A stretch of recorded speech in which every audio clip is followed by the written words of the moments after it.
Hello and welcome to my channel.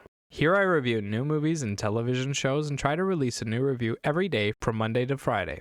Today, I'm talking about the show Accused. It's a crime drama that follows different trials and the accused story in each. It's adapted from Jimmy McGovern's British television series of the same name, for American audiences by Howard Gordon. So far there are only 2 episodes, so that's what I'm going to be basing my impressions on. The first episode follows Scott Corbett, a neurosurgeon that's called into his son's school to discuss his son's extreme behavior. His son, Devin, threatened to kill a girl that's been bullying him, so Scott starts taking a closer look at Devin's life. What he finds disturbs him. The case follows the actions Scott took in dealing with his son. The second case involves a surrogate mother named Ava. She and her boyfriend are deaf, and the couple they are carrying the baby for isn't. When the child is born deaf, the couple struggles with it and discusses a cochlear implant. Ava overhears an argument between them and starts to fear for the child's safety. This time, the case was about the actions Ava took regarding the couple's daughter, Lucy. Both episodes follow a somewhat formulaic pattern. Each episode opens with the accused entering court and setting the stage with a bit of dramatic ambiguity.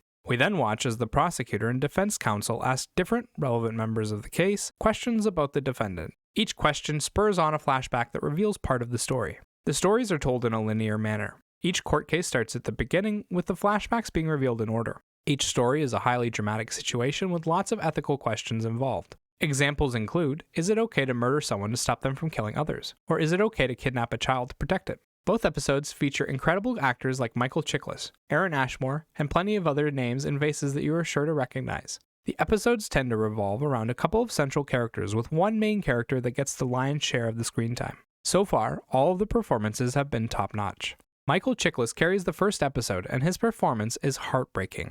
He plays a normal father that loves his son. Over the course of the episode, we see him grapple with his son's true nature and go through an emotional roller coaster trying to figure out what to do with him. Chiklis is a master of subtle emotions and makes you want to cry with him. In the second episode, we spend most of our time with Stephanie Nogueras, who plays Ava. She's a deaf surrogate mom who is exceptionally understanding at first. She's close with the mother of the child, but slowly becomes more concerned for Lucy as her parents start fighting over cochlear implants. Nogueras does really well with her monologues and with putting on big emotional reactions. She also brings a lot of passion and confidence to the role. Each episode has a few decent performances, like Aaron Ashmore and Josh Castile in the second episode, and Oaks Fegley and Jill Hennessy in the first. The big draw of each episode is the defendant's story. Told through flashbacks, we get bits and pieces of the full story that create compelling narratives. We're always given a one-sided view of the case from the defendant's perspective, and it allows the show to delve deep into the defendant's emotional state. It also makes sure to get across what they did, how the people around them reacted, and why they did it.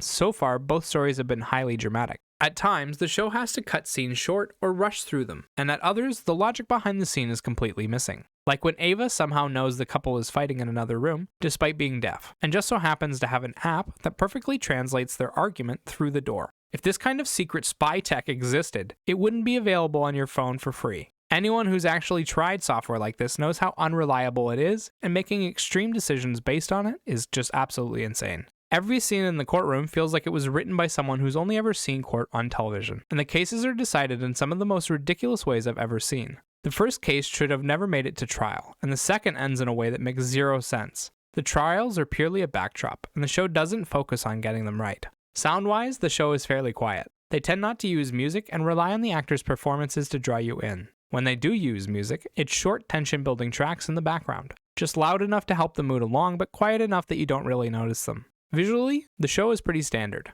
Lots of basic close-up shots of people as they converse, or mid and wide shots of them going about their daily lives. None of the sets are extravagant, and neither are any of the costumes. It's just a lot of normal people, normal places, and dramatic stories. Overall, the show is pretty interesting, and each case is highly entertaining. The cast they've chosen so far has done an excellent job of creating characters you want to learn about, and the situations they're in are compelling. I think the court scenes are goofy as hell, and are poorly written, but they take up less than 10% of the screen time, and everything else has been entertaining. 7 out of 10.